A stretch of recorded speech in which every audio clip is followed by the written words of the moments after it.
Être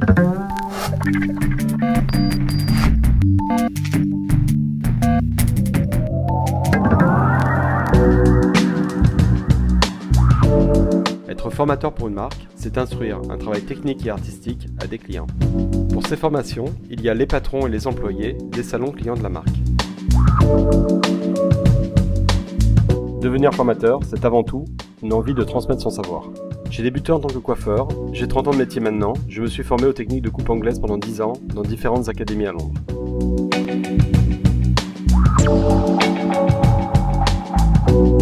C'est ce parcours qui m'a apporté une certaine notoriété et qui m'a permis d'être opéré par différentes marques de renom. Elles m'ont demandé de travailler pour elles. J'ai accepté bien sûr, c'est comme ça que je suis devenu formateur.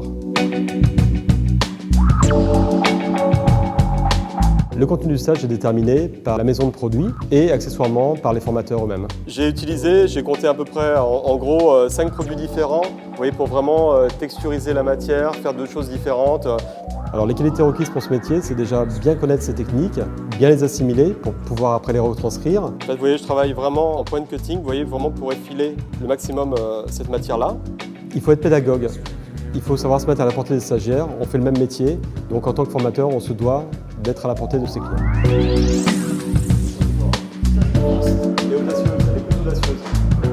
En fait, c'est important de préparer en amont son stage. Il faut vraiment le rendre vivant et interactif. Le bijou, pourquoi le bijou en fait? Il y a le même travail de cheveux en fait, D'accord, c'est plus dans la forme que dans la brillance en fait. D'accord. Il faut être patient parce que le niveau des stagiaires est très différent et la compréhension n'est pas la même chez chaque stagiaire. Ça met du temps, mais c'est notre métier. La formateur, ça me permet de me tenir constamment au courant des dernières techniques et de garder un niveau d'excellence.